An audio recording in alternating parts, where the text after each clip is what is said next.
Understanding Sudden Infant Death Syndrome, SIDS, what every parent should know. Becoming a parent is one of the most exciting and life-changing moments in a person's life. But with all the joy, there are also new concerns and responsibilities, one of the most daunting being the safety of your baby while they sleep. One topic that often comes up for new parents is Sudden Infant Death Syndrome, or SIDS. It's an understandably scary topic, but knowledge is power. In this video, we'll take a deep dive into SIDS, what it is, what the risks are, and most importantly, what you can do to protect your baby. So let's talk about SIDS and how we can create a safer sleep environment for our little ones. What is SIDS? SIDS, or Sudden Infant Death Syndrome, is a term that refers to the sudden, unexpected, and often unexplained death of an otherwise healthy baby, usually during sleep. This heartbreaking phenomenon typically occurs in infants between 1 and 12 months of age, with the highest risk period being between 2 and 4 months. A SIDS is sometimes referred to as crib death because it usually happens while the baby is sleeping in their crib. But to be clear, it can happen anywhere a baby sleeps. Despite extensive research, the exact cause of SIDS is still unknown, and that's what makes it so terrifying for parents. However, we do have a better understanding of factors that increase the risk of SIDS and strategies that can significantly reduce this risk. The important thing to remember is that SIDS is relatively rare, and the goal of today's video is to arm you with information so that you can do everything possible to reduce your baby's risk. Known risk factors. Let's take a look at some of the factors that increase the likelihood of SIDS. Now, these are not causes of SIDS but are associated with a higher risk. Understanding these can help us take preventative action.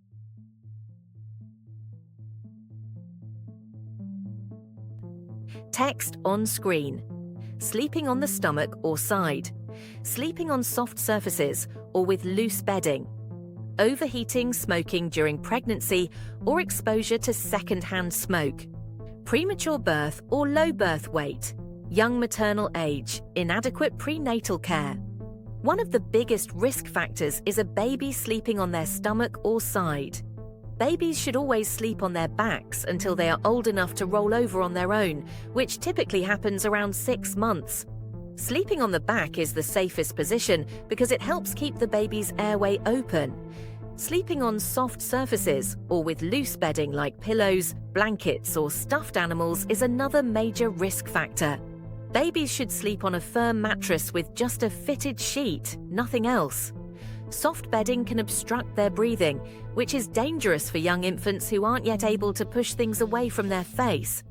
Overheating is also a concern. It's important to keep the room temperature comfortable, between 16 and 20 degrees Celsius, 60 to 68 degrees Fahrenheit. Overbundling the baby or keeping the room too warm can increase the risk of SIDS. Smoking during pregnancy, as well as exposing your baby to second-hand smoke, also raises the risk. Nicotine affects babies' developing lungs and can impact their ability to wake up when their breathing is obstructed. If you smoke, quitting is one of the best things you can do for your baby's health, and it's crucial to keep their environment smoke-free. Premature birth or low birth weight is another factor, as these babies often have underdeveloped lungs and other systems that put them at greater risk. That doesn't mean these babies are destined to experience SIDS, but parents of premature or low birth weight infants need to be extra vigilant about sleep safety. Young maternal age and inadequate prenatal care are also associated with an increased risk of SIDS, though the reasons for this aren't fully understood. It may be due to a combination of biological and environmental factors, preventative measures for a safer sleep environment. So now that we've identified the risk factors, let's focus on the solutions. There are many ways you can lower your baby's risk of SIDS by creating a safe sleep environment and adopting healthy habits. Text on screen. Always place baby on their back to sleep. Use a firm, flat mattress with a fitted sheet. Keep soft objects and loose bedding out of the crib. Maintain a comfortable room temperature, 16 to 20 degrees Celsius / 60 to 68 degrees Fahrenheit. Offer a pacifier at nap time and bedtime. Don't smoke during pregnancy or around the baby breastfeed. If possible, first and foremost, always put your baby to sleep on their back. This simple act has been shown to reduce the risk of SIDS significantly. In fact, after the launch of the Back to Sleep campaign in the 1990s, which encouraged parents to put their babies on their backs, the rate of SIDS dropped. If you're finding this video helpful so far, please give it a like. It really helps us reach more parents with important information. Thank you for your support. Next, make sure the baby is sleeping on a firm, flat mattress. Avoid using pillows, sleep positioners, or other soft objects in the crib. A bare crib might not look cozy, but it's the safest option for your baby. Pacifiers have also been shown to reduce the risk of SIDS, although the exact reason isn't fully understood. Offering a pacifier during sleep can provide a protective effect, so consider giving your baby one at nap time and bedtime.